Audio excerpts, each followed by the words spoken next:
que nous voulons, les soins que nous voulons, l'éducation que nous voulons, simplement par des petits gestes, par des sourires, par des positions de vie. Et je pense que voilà, c'est à nous maintenant, parce que les politiques ne nous aideront pas, les médias ne nous aideront pas, les scientifiques n'y arrivent pas, ne peuvent pas ou n'osent pas. Alors c'est à nous, c'est à vous, et merci d'être là. Merci à vous. Voilà, donc ça c'était un témoignage d'une médecin qui est installée depuis 1995 à Bédarieux. Donc vous imaginez qu'il manque des médecins dans ces coins et que toutes ces mesures de suspension ne font que aggraver les déserts médicaux. Et vous voyez, on parle même pas de vaccins, on parle d'aggravation de recours aux soins dans des territoires ruraux où les gens ont besoin de voir leur médecin régulièrement. Alors elle a dit un mot sur la vérité. Et je vais vous parler d'un rapport que je suis allé relire cette semaine, qui m'était un peu passé sous le nez. Donc c'est un rapport qui s'appelle Epiphare, qui a été publié au mois de novembre 2021. Alors j'ai publié le texte sur ma page Facebook et j'ai fait une vidéo aussi pour vous dire ce que je vais vous dire.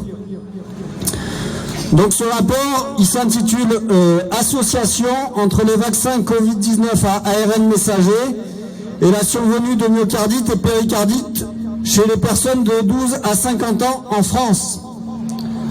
Donc ce rapport, cet excellent rapport, a été produit par notre gouvernement et par les instances qui le servent, à savoir la CNAM, la Caisse nationale d'assurance maladie, et l'Agence nationale de sécurité du médicament. Comme ça, au moins, ce que je vais vous dire, c'est eux les complotistes, puisque je ne fais que relire le rapport qu'ils ont publié. Alors, que dit ce rapport? Donc, il s'agit d'une étude cas témoins sans précédent. La chose la plus importante à retenir, c'est l'augmentation du risque qui est vraiment énorme entre les vaccins et le risque de myocardite et de péricardite.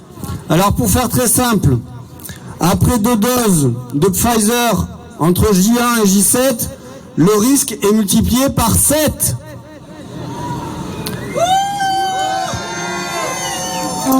Et le risque de myocardite chez les 12 à 50 ans, après 2 doses de Moderna entre J1 et J7. Bonjour à tous. Je voulais juste dire merci à Midi Libre. L'article est apparu aujourd'hui, le samedi 15, où il y a une vérité comme quoi qu'on a une opinion qui est basée sur des informations. On n'est pas des complotistes qui disent n'importe quoi. On a des études. Tout simplement. Deuxièmement, je voulais lancer un appel à tous les parents. Le 27 janvier, 2 semaines après la manifestation des enseignants, pour dire à tous les parents, tous dans les rues, tous, parce que la vie de nos enfants est entre le gouvernement, est entre ces restrictions sanitaires. Il faut dire non, non au masque, non au test tous les 2 jours, non à cette injection qui vont l'imposer à tout moment. C'est compliqué. Moi, je vais juste parler pour les enfants. Je vous demande, arrêtez de faire tester vos gamins. Faites passer le message tous les jours à votre entourage. Ne rentrez dans les magasins sans masque. Allez partout sans masque. Refusez de mettre vos enfants à l'école masqués. Plus on le fera, plus ils plieront. Ils n'ont pas à nous faire peur. Votre enfant est cas contact, pas un problème. Il ne va pas à l'école. Il ne va pas à l'école, vous le mettez en IEF. Résistez de cette façon-là. Expliquez à vos enfants qu'il ne faut pas avoir peur, que c'est un virus avec lequel on va vivre, qu'on l'attrape, qu'on va bien et qui se soigne. Ça va craquer, je vous le garantis. On fait tout, nous en interne, avec tous les gens qui sont là et que je remercie, pour que ça craque et que ça pète. On va le gagner le combat. Gardez la pêche, on a besoin de vous. Je vais laisser Ingrid nous chanter une petite chanson.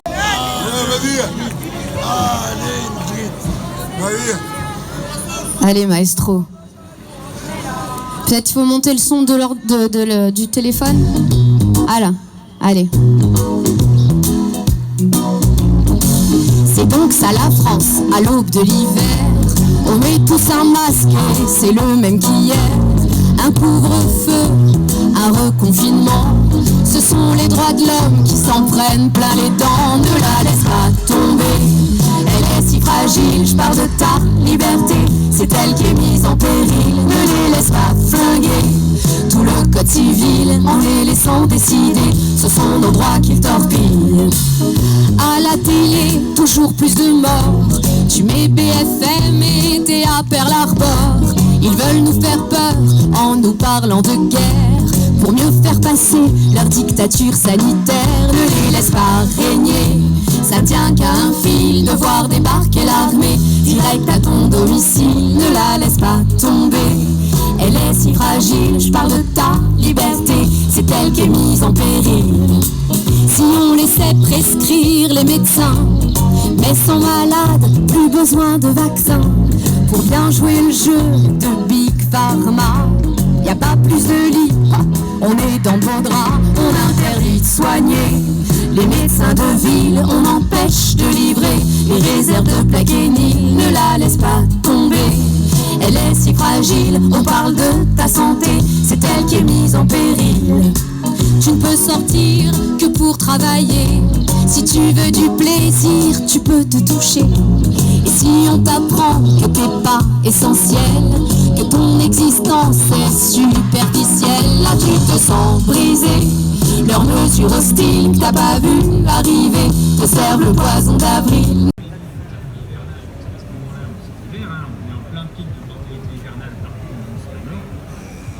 C'était dû à des virus qui faisaient fondre la planète. Donc ça, c'est RCS que moi j'avais vu avant. Donc mon état initial pour penser c'est ça, qu'il y a bien des maladies qui se déplacent autour de la planète, que ces maladies se transmettent d'individu à individu, donc c'est la transmission par la propagation qui fait malade, que parmi l'ensemble de ces maladies, il y a plein de choses, mais notamment des virus, aussi viraux, qui se transmettent, et puis parfois ces virus qui fatigue les gens, ça dégénère, ça peut dégénérer en infection bactérienne notamment. Ces maladies-là, elles emportent les plus âgés de la population, c'est pour ça qu'il y a une hausse de mortalité chez les personnes âgées, notamment hier, à cause de ces virus. Ma perpétuité, c'est sur le nom.